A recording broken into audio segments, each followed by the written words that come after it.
Well, welcome to Focus Today. I'm your host, Perry Atkinson. Delighted to have back with us today Alex McFarland, a speaker, writer, advocate for Christian Apologetics. He serves as the director of the Center for Christian Worldview and Apologetics at North Greenville University. And always enjoy having him on because he just hits it bullseye every time. Alex, nice to see you, my friend. Where are you? Well, I'm actually coming to you from James Dobson's office in Colorado Springs, Colorado. Good for you. Well, you tell him Coffee Pot's waiting him, and that is a place on the Rogue River that he knows very, very well. Okay, Coffee Pots. Okay, well, I will. Coffee Pot on the Rogue River. He'll know that, and he'll give you a story that'll just curl your hair. Well, I'll convey your regards. And so, how's that for name dropping to say that I'm coming to you from James Dobson's office? That's good. Yeah, yeah. Work your way up from there, will you? Well, yeah. Good one. I've had the privilege. I've been in Colorado Springs and Manitou speaking at Summit Ministries. I don't know if everybody knows about Summit, yes, but very well. It's for 50 years, it's been kind of an apologetics summer camp. And so, okay, I'm going to name drop. May I name drop some more? Sure. My wife and I, from here, we're on our way to do some ministry in Mexico with Josh McDowell. Really? So, wow. Yeah, I feel I'm embarrassed just shamelessly name dropping, but the best name of all, yes, I do work with Dr. Dobson, and I travel some with Josh McDowell, but the best name of all that I know, and really the only name that matters, is Jesus. There you go. I name dropped your name around, and they go, who? No. Yeah. Okay, Dr. Dobson is in Who's Who. I'm in Who's He. Okay, good. Oh, Alex, you're a delight. Hey, listen, a lot to talk to you about today. Let's start with the biggie, and that's what the Boy Scouts' decision to embrace homosexuality. I mean, what an incredible indictment, and where this could possibly lead to Christian organizations. Well, yeah, very sad. I was a Boy Scout, and I was a Cub Scout, I was a Boy Scout, and it does make me sad. And really, it's not only a betrayal of their oath to stay, quote, morally straight, and the Boy Scouts' history definitely recognized moral absolutes and one's duty to God. But it's all the more mystifying because, in 2000, they spent a lot of time and a lot of money, took it all the way to the Supreme Court to defend their right to, as a private organization, exclude scouts and leaders that were openly gay. So the victory that they fought so hardly for in 2000, they're just walking away from that. And it's very sad, and as everyone knows, I'm sure there are a lot of implications, most of them negative, for the Boy Scouts in light of this recent decision. Well, I'm hearing of church-sponsored clubs and groups of the Boy Scouts that now will be pulling out and starting their own organizations, and rightfully so, because at the end of the day, Alex, aren't we heading towards a religious freedom issue more than the individual issues? We really are, and let me say that the mainstreaming of homosexuality is not fundamentally about equality or gay marriage even. This is about the eradication of Christianity from culture. A lot of people talk about the rise of Islam and the rise of homosexuality. The 800-pound gorilla in the room is the radical secularization of the country, and secularization heading towards a godless society. And I'll give you a case in point. Yesterday, the high school valedictorian in South Carolina, who tore up his state-approved speech and began to recite the Lord's Prayer, the Apostles' Creed, and got much applause. Well, already the ACLU has weighed in on this, and also People for a Godless America. Folks, causing the Boy Scouts moral code to topple, and they being bullied and pummeled into acquiescing to the politically correct party line.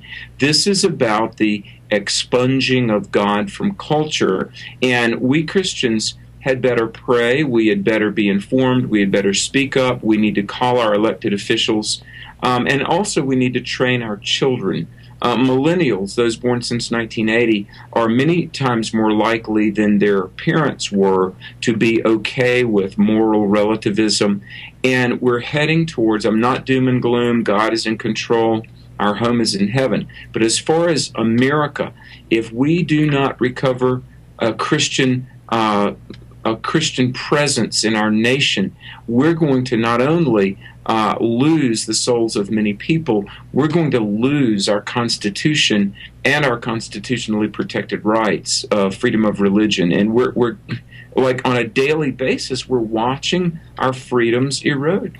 You know, it's easier to preach against it than it is to activate against it. And I think that may be part of the problem. I just don't see Christians interested in getting into this battle. In fact, they're not even voting. Well, I know, and you know, I don't want to be shrill and just negative Nelly here, but in the last two presidential elections, roughly 1/3 of professed Christians were even registered to vote. 1/3. Now, a 2008 survey said that 173 million Americans identify as Christian. And now, if that be the case, I mean, think about it. We could swing any election we wanted. We could get any piece of legislation that we wanted with 173 million if they were engaged. Even if 1/3 of those, let's say, you know, roughly 57 million were really born again and culturally engaged, even then we could still assert ourselves in cultural leadership. Now, I've got to shamelessly promote something we've done for 21 years, the country's largest, longest-running apologetics conference. It's called Truth for a New Generation. It's going to be in Charlotte this year, September 27, 28. A lot of the great names that we've worked with for years, Josh McDowell, Lee Strobel, Erwin Lutzer, Eric Metaxas, people like that, Warren Smith of World Magazine. But this year, Perry, we've got what we call a national briefing on religious freedom. And one of the great scholars in the world, Timothy George, will be there, Jennifer Marshall of the Heritage Foundation, the Chuck Colson Center, and it will be moderated by Lauren Green of Fox News National. Now, my dear friends, wherever you are listening, I beg, I plead that you go on our website, truthforanewgeneration.com, truth, F-O-R, truthforanewgeneration.com. Come to Charlotte, North Carolina. Bring your kids. We've got child care for toddlers. We got sessions for middle school, high school parents, pastors, grown-ups.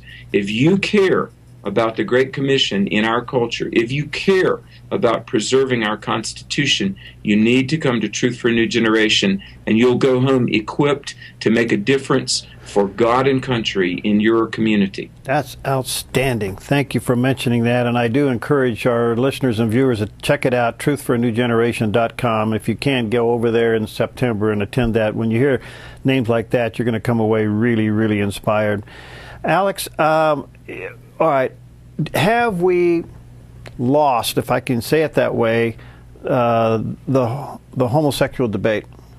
No, absolutely not. We have not lost. And let me say, you know, as a minister and as a writer and as a scholar, oftentimes it sounds like you're just uncaring and attacking people. No. One thing that I want to point out is that we need to understand what homosexuality is. And a lot of people might say, well, duh, you know, it's men and men and women and women. Homosexuality fundamentally is a means of trying to deal with pain. 1.7% of the population struggles with same-sex attraction, much less acts on it. So, friends, on the one hand, it's worth pointing out, do you understand that we are about to turn our back on 2,000 years of Western civilization, 2,000 years of a Judeo-Christian worldview, because of the shouting and noise and saber rattling of 1.7% of the population. So, you know, we've got a battle, and the battle is not lost. But I do want to say as a minister that of those who struggle with same-sex attraction, the 1.7% of the population, the vast minority, there's a lack of bonding with the parent of the same sex. There's early childhood molestation or early childhood trauma. So to those that are struggling with same-sex attraction, who really fundamentally are hurting people, we want to say the restoration, the healing is not in finding your identity in a deviant sexual lifestyle or belonging to a group that is this absolute black hole of emotional pain and psychological and spiritual implosion. The answer is Jesus. Jesus can forgive your sins. Jesus will heal what's been done to you. And the answer is not hedonism and moral relativism. The answer is Jesus Christ. And so that's our message. But to those that feel like the battle is lost, the battle is not lost. And there are two books I'd like to cite, but I want to respect our time. So how much time do we have? Go ahead. We got a couple seconds before our first break. Well, two sociologists, Mary Eberstadt, who wrote a book called How the West Really Lost God, and David P. Goldman, who wrote How Civilizations Die, document that really the only two groups that are having enough babies to reach replacement rate are evangelical families and conservative Jewish families. And so one of the reasons that the battle is not lost is because Christians are saving the day by having children. And, think about if everybody built a heterosexual, monogamous, happy home, society would be saved. If everybody built a homosexual home, society would go extinct. So one of the ways that we can win the battle is not only to lovingly proclaim truth, but build Christian homes. Wonderful. Well said. All right, we'll take a quick break. Alex McFarland is with us today. He's broadcasting from Dr. Dobson's studios today. Ta-da-ta. And we'll continue on with him in just a moment. Hi, I'm Paulina, and I work at theDove TV. Did you know that when you support theDove TV, you have a profound impact, not only in our community, but around the world? It's your continued support that takes the inspiration and hope in the programs we produce and makes them available to the thousands of people who are watching these videos online every week. Help bring encouragement and hope to our valley and beyond by making a secure online donation today at our website, thedove.us.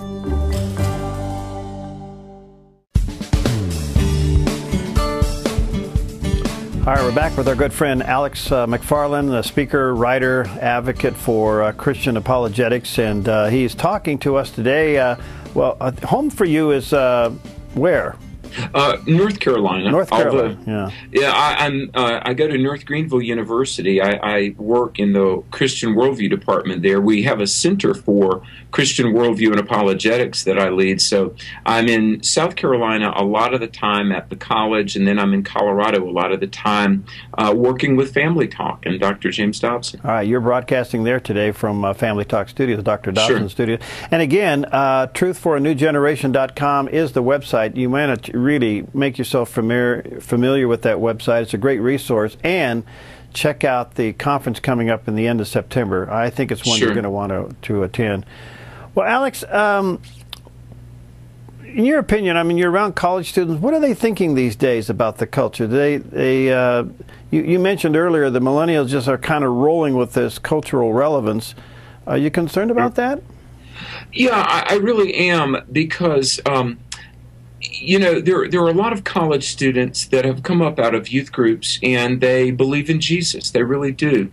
But there's oftentimes not a real grounding in doctrine.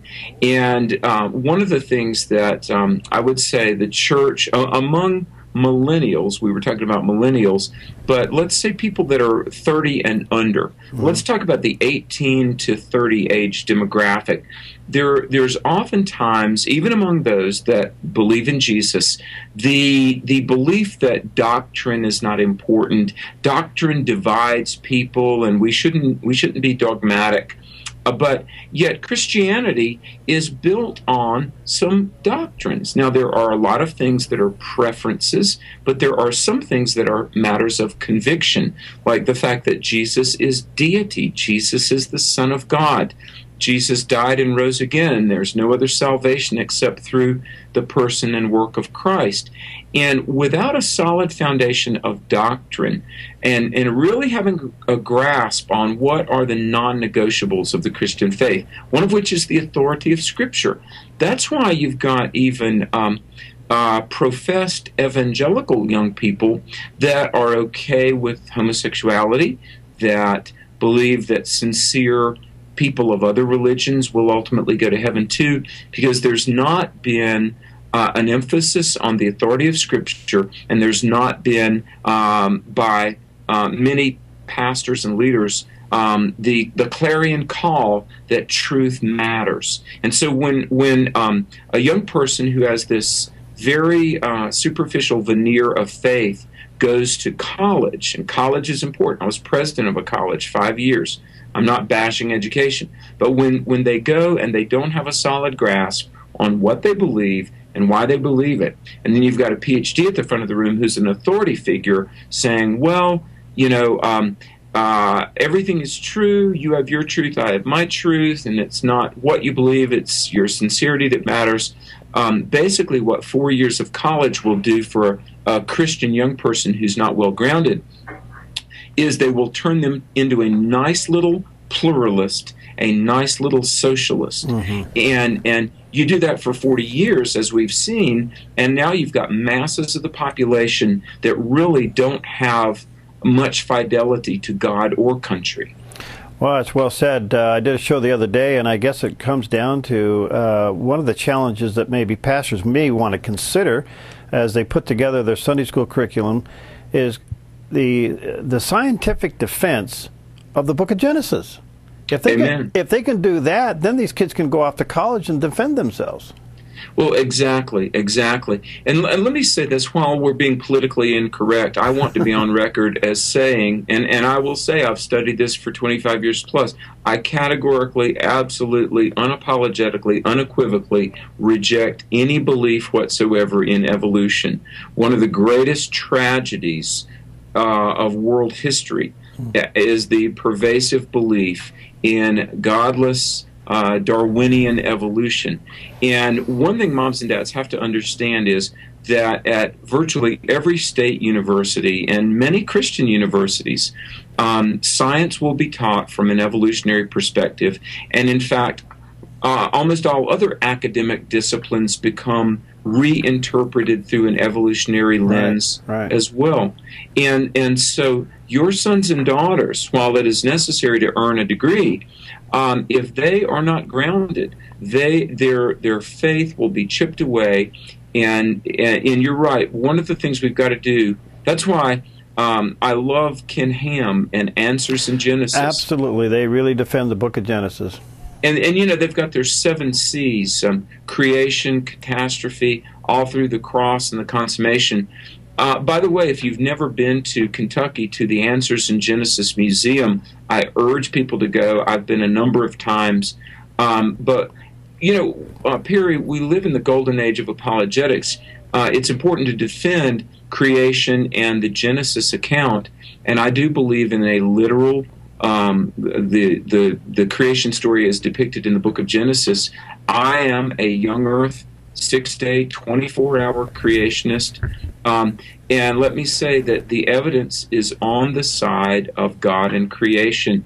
Whether it's Ken Ham and the wonderful work done by Answers in Genesis, whether it's my friends Bill Dembski and Stephen Meyer and the Discovery Institute. You know, Stephen Meyer wrote a book called The Signature in the Cell that talks about how the complexities of the cell really preclude it having arisen by accident.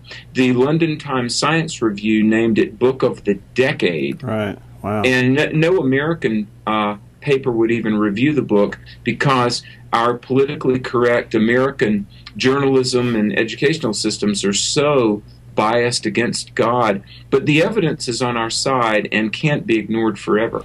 Well, absolutely. And I was, you know, we've had representatives of Answers of Genesis in Genesis on the program, and I'm just a firm believer that if students are taught the book of Genesis, not only from a historical point of view, a theological point of view, but a scientific point of view, then they can go off to college, and when the professor gets up there and says, well, you don't really believe that the whole earth flooded, did you? They can defend it. Absolutely, absolutely. You know, by the way, I've looked at 5 of the 7 continents from outside of an airplane window, you know, flying around, speaking all over the world. And, you know, Perry, I mean, at my heart, I'm an evangelist, and the good Lord has allowed me to travel quite a bit. But all around the world, you look down from the vantage point of an airplane, and the whole world looks like a dried up mud puddle. I mean, really, there's evidence that the world was once covered in water. There are nautiloid fossils on all the mountain ranges, like shrimp fossils, marine fossils on the mountain ranges. And I just want to say this. I am not ashamed to say that I believe in a global worldwide flood, and the flood answers so many questions when you look at the geologic record. Let me challenge pastors, Christian leaders. Don't be ashamed to say that you believe what God's Word says. I've used Ken Ham in conferences to speak. He spoke at Truth for New Generation last year. We had folks come from 26 states.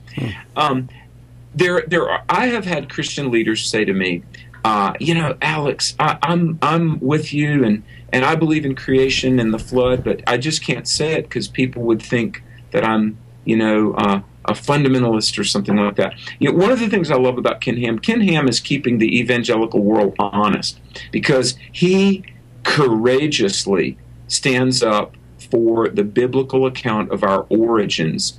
And I got to tell you, he's gutsy. And if more pastors and leaders would be as faithful to stand up for Scripture, it would embolden more and more people, wouldn't it? It certainly would. Well, Alex, let me just kind of take you on another side road for a couple of minutes. We're kind of watching our country being tested at a whole new level by all the scandals going on in Washington. And I don't want to go political here. I want to stay somewhat in the theological, and that is, it appears that everything that is done in darkness and secret is being shouted from the housetop, that there seems to be some movement of judgment by God upon us now. And the interesting thing about this, the Friday that the president stood before the Planned Parenthood and gave his little speech, and at the end it said, God bless you for what you do, which is killing babies, one week to the day, all the scandals broke. Now, I don't know if there's any spiritual correlation there, but it seems to be that God now is not going to be mocked, and he's starting to move. Yeah, you know, I was in the Denver airport, and all of a sudden my phone started ringing just furiously. And, you know, I just groaned as I watched that video as the President of the United States, and I do pray for Barack Hussein Obama, and I pray for his wife and family. But as he would stand in front of the people of Planned Parenthood, and by the way, this was roughly 3 months after we had aborted our 55 millionth baby since 1973. Okay, 55 million human lives created by God, snuffed out for convenience. And let me say this, part of the reason that we have problems, they're predicting that the bankruptcy of the Social Security and Medicare funds. Part of the reason that we have this influx of illegal aliens who are not paying taxes and undocumented workers, they're euphemistically called. Let me say, there's a whole generation of Americans that doesn't exist. Right. There's a whole generation of Americans not paying into the system. We're suffering socially and economically. But the president says to Planned Parenthood, the group responsible for killing 55 million human beings, God bless you for saving lives. Okay, there's a myth, and I just read an article this week that if abortion weren't free and legal, there would be these, quote, back alley abortions. It's been estimated that in the 73 years from 1900 to Roe v. Wade, how many American women died as a result of, quote, back alley abortions? Maybe 80. Maybe 80. whereas we know since the proliferation of abortion since 1973, with the, quote, legal and supposedly safe abortions, thousands of women have died from infections. And look at the butcher shop run by Kermit Gosnell. Yeah, right. And so how dare the president invoke the name of God in applauding the genocide of Planned Parenthood? And Psalm 9 says, the wicked shall be turned to hell and all the nations that forget God. Our president had turned to God and repent and pray for his own soul, because not only is he leading this nation down a path of godlessness, I fear for his own soul, and that's why I pray for him. And so we need to turn back to Jesus, beginning at the White House. Well, Alex, you're an inspiration. Let me just encourage our viewers and listeners, check out his website, and that is truthforanewgeneration.com. And if you can, you would find it to be incredibly inspiring, worth your time to go to the conference there at the end of September. Thanks, Alex. Let's stay in touch. And again, tell Dr. Dobson that the coffee pot on the Rogue River is waiting for him. God bless you. Thank you. And folks, pray for America. All is not lost. God is in control. Amen. Thank you, friend. God bless you. All right, we'll be right back. Hi, I'm Daniel and I work at theDove TV. You know, compared to Portland, Seattle, and LA, Medford might be considered a small market, but at theDove, we're excited about the opportunity to make a big impact right here in our community. And you help make that happen. Did you know that more than 90% of our income comes from people like you? You can help us now by making a secure online donation at our website, thedove.us, or by phoning 541-776-5368.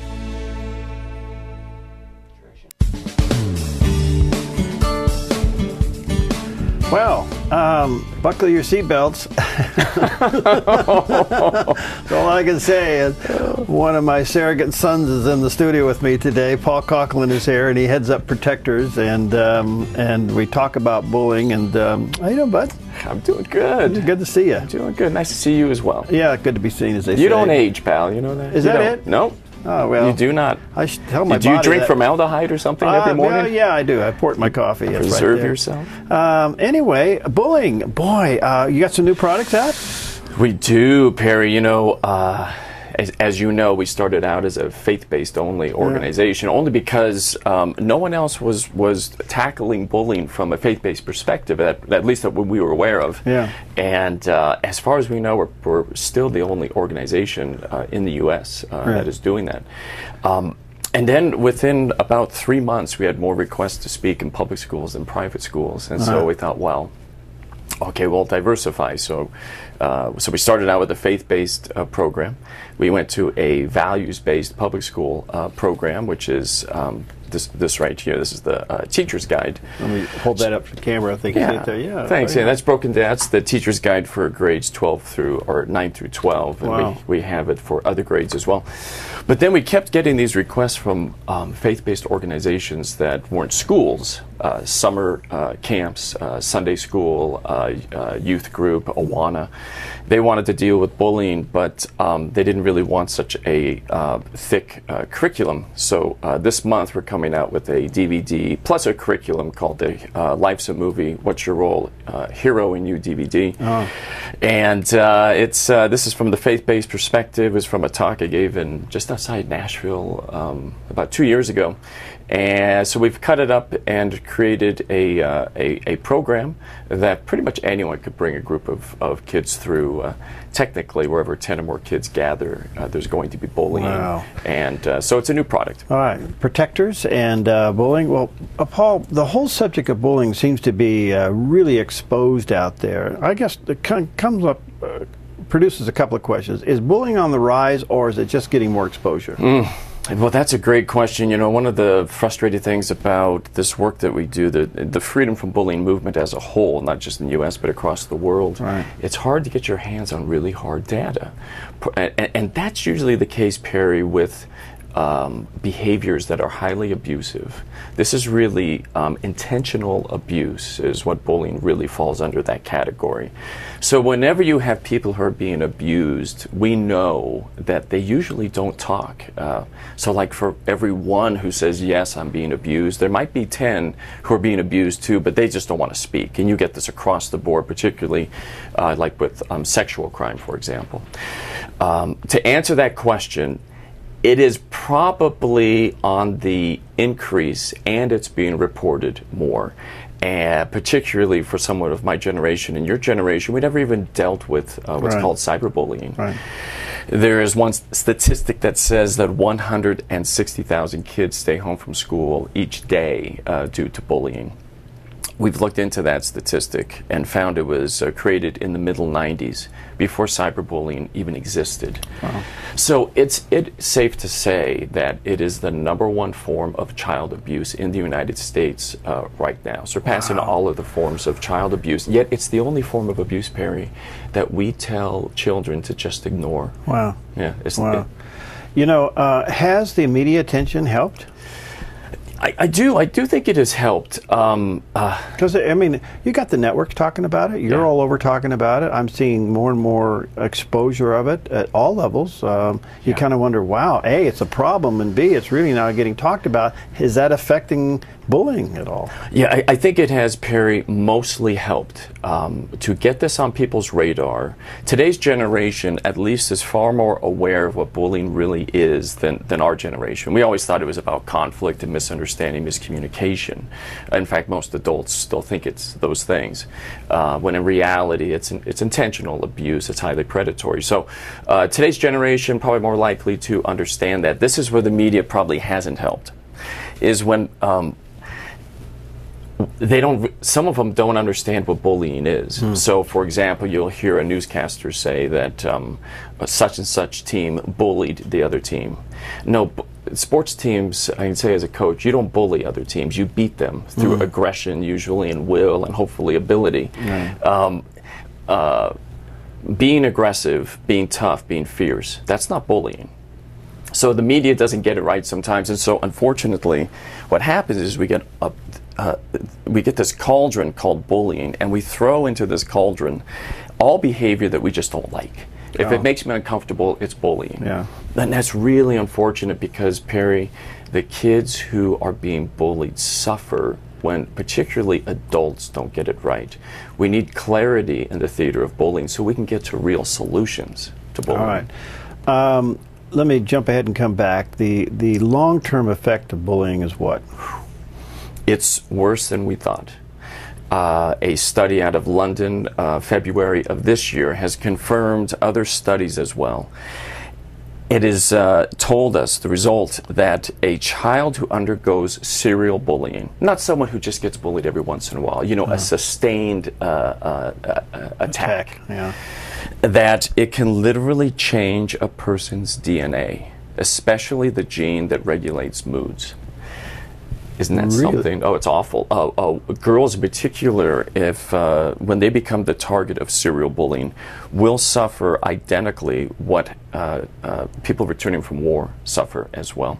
Whoa. And even especially in the workplace, not just as children, but as adults. It is remarkable what it does to a person. There was a study out of the Wesley Society in Australia followed serial targets, wanted to find out what kind of adults they became.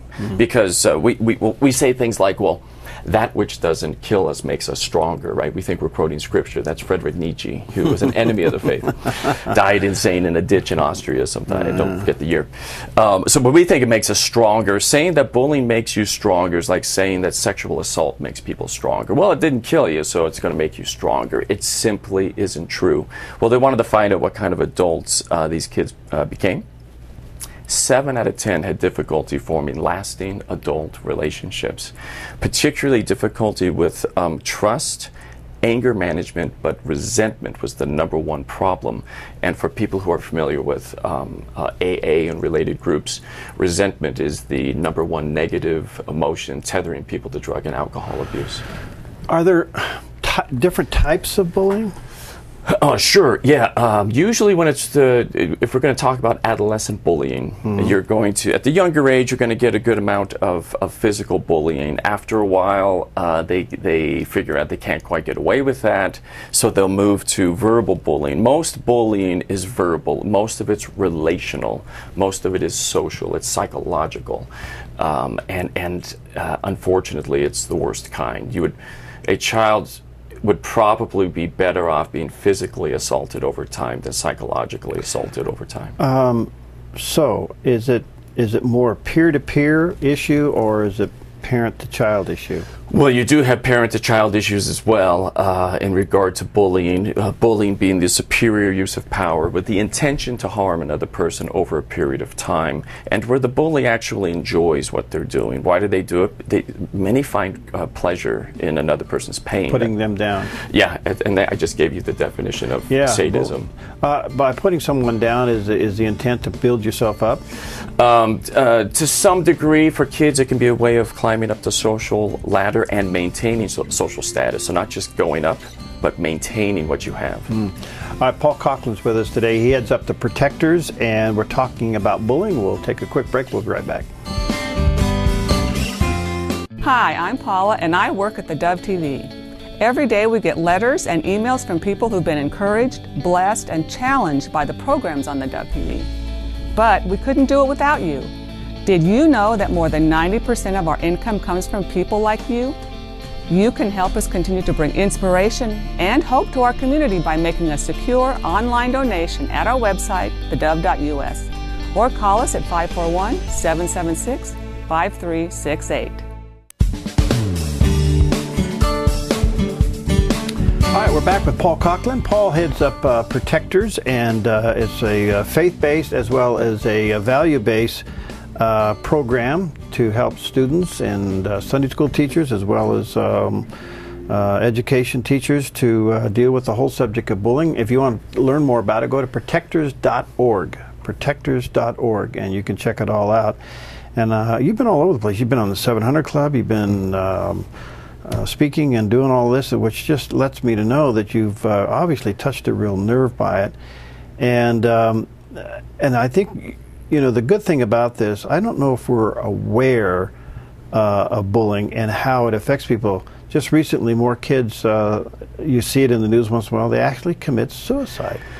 Yeah, and the age, the age of those kids committing suicide, you go, whoa, whoa. As young as 8, in England, we had a 6-year-old girl recently.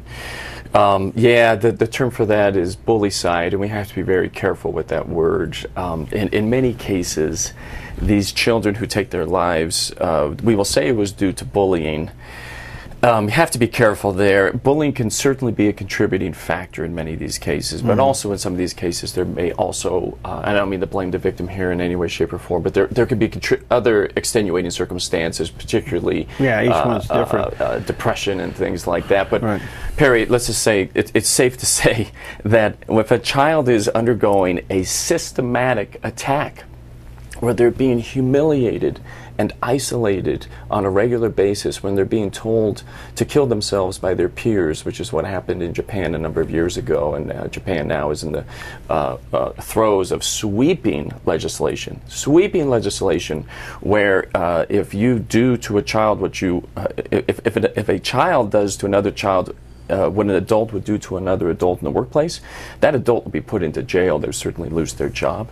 More and more children are actually going to be prosecuted under adult laws now in Japan because of a sweeping problem there in among the youth, particularly elementary school kids. So these poor kids are taking their lives, Perry, and they just need to talk to their parents. They need to open up. Usually bullying fills a kid with false shame, false recrimination. Bullies lie to their targets on a regular basis. No one likes you. You're stupid. Even when they're not stupid, you're ugly even when they're pretty. And but unfortunately, these kids, Perry, they just don't have the psychological wherewithal to be able to see through those lies, and it begins to just worm through them. Boys will often explode and attack other people. 85% of school shootings have bullying as their prime motive. Oh, yeah, and every one of them male in America. And girls tend to implode. They tend to attack themselves. So parents, take it seriously. Take it very seriously. How does someone learn to bully? I mean, I'm a born bullier. I mean, what's the deal here? Perry, there can be some studies that help to support that statement. As young as 18 months, bullying behavior can be seen in some kids relative to others. The study on that had come out this year. What makes a bully? One of the biggest questions that we have at the Protectors, usually a coercive parenting style, though not always. Most kids who bully have a parent who bullies, a parent who is derogatory toward other people, a parent who is disdainful or contemptuous toward another person. Bullying it is primarily not rooted in anger. Bullying is primarily rooted in contempt. And contempt is both the language and behavior of superiority. I believe I am more important and more valuable than other people. Therefore, bullies think, other people deserve this awful treatment. Now, that's what some of the worst dictators all throughout history have believed. You look at the atrocities that have taken place on a global level. Well, similar atrocities, frankly, take place in these interpersonal relationships as well. So, do you want to know where a kid learns how to bully? Usually a parent who just on a regular basis just puts other people down because that parent is arrogant and that parent is, again, contemptuous of other people. Is that a form of jealousy? Well, it's interesting. Who was it? The great psychologist Solomon thought that jealousy had to do with people. Resentment and jealousy, he felt, had to do with people who you thought were superior to you. Flat-out anger tends to be with people who you believe are on the same level. And then contempt is usually reserved for people that you believe are lower than you. So jealousy probably is for people who you think are higher up the social ladder. And I just want to warn our audience, some of the most contemptuous people I have met have great church attendance. So just because these people go to church on a regular basis means nothing. In many cases, they are hiding from God in the front row. Boy, those are big statements. Now, before we run out of time, one of the main things we want to convey here, if you know someone that's being bullied, or and you want to step in, and that is the key, stepping in, isn't it? It is the key, Perry. We tend to look to teachers. We say, you know, this is a school problem. It is not a school problem. The #1 line of defense, Perry, is parenting. Parents need to stop raising children who are contemptuous toward other kids.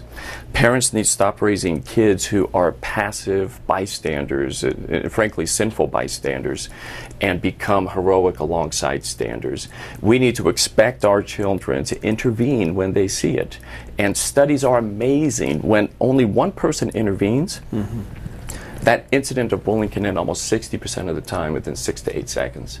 And when you get 2 people intervening, which is what the Protectors trains, 2 people to intervene, that can go up to 80–90% of the bully's not looking for a fight, Perry. The bully is looking to overwhelm. And so they're highly selective of who they go after. They're not usually after the weak, right? They do. Usually they go after non-assertive people, right. Which doesn't necessarily make them weak, but they're perceived to be as weak. They're not expecting intervention. When 2 people walk up and they just say, leave him alone, leave her alone, they don't know what to do with that. That's a game changer, Perry. That's a change-up pitch, as in the world of baseball. So, yeah, we need to expect our children to intervene, and when they do, amazing how they can change the culture of a school.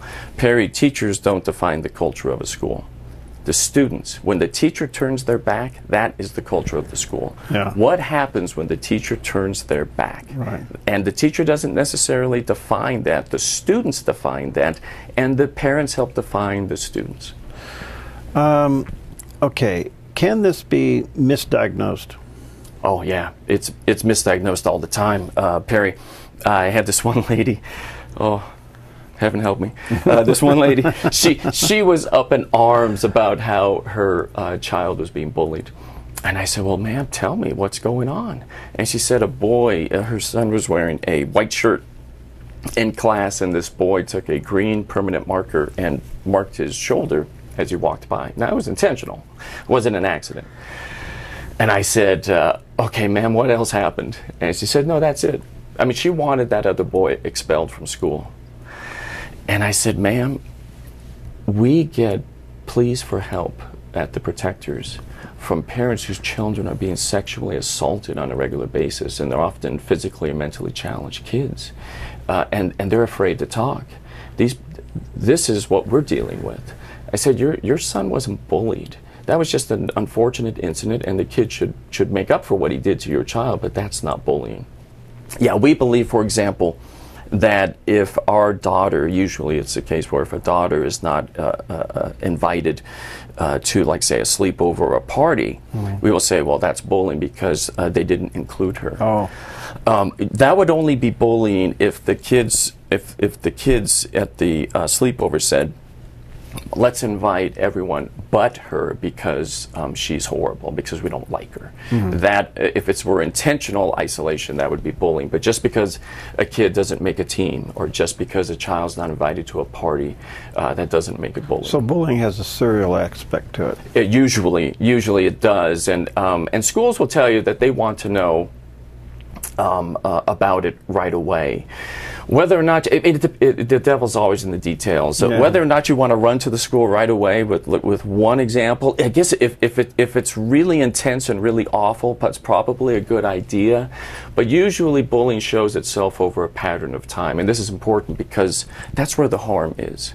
To be picked on every once in a while, isn't right. It hurts, but it doesn't necessarily harm us from a psychological perspective. The harm is this ongoing campaign of cruelty that actually gets other kids to go along with it. Kids, seemingly good kids, or even good Christian kids, supposedly, will do awful things. The longer this kid is bullied, it's called the bullying mentality. Kids who would normally never join in attacking that children, studies show most of the time, or at least many times, will join in and say awful things to that kid. Wow. Can overparenting be a form of bullying? Well, overparenting can fall into the category of coercive parenting. Oh, but what so we normally is different than yeah. But it's interesting, Perry. It's a great question because overparent actually plays a very different role, but it's very damaging. Overparenting can actually lead to creating very non-assertive kids. A overparented kid just doesn't really think they need to exert their will very much. Other people usually take care of everything for them. So why should I exert my will? Everything's going to be taken care of.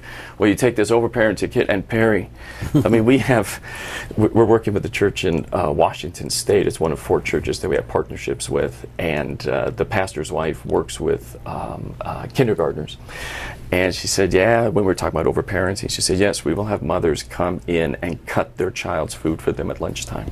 Really? That's overparenting. That's overparenting. It makes a passive kid who's a target of bullying. Wow.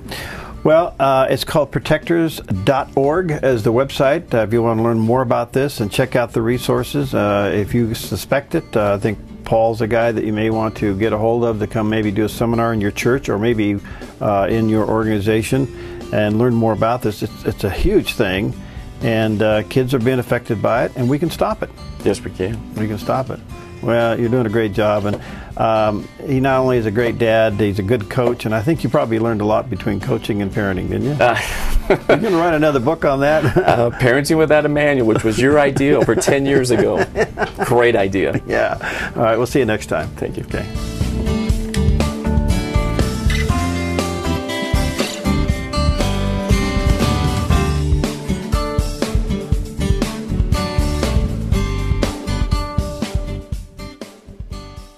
Hi, I'm Jim, and I work at theDove TV. Every weekday between 6 and 8 a.m., our award-winning news and sports team bring you the best morning show around. It's live, it's honest, and it's a whole lot of fun. And you help make it happen. Did you know that more than 90% of our income comes from people like you? You can help us continue to air local programs that share your voice by making a secure online donation at our website, thedove.us.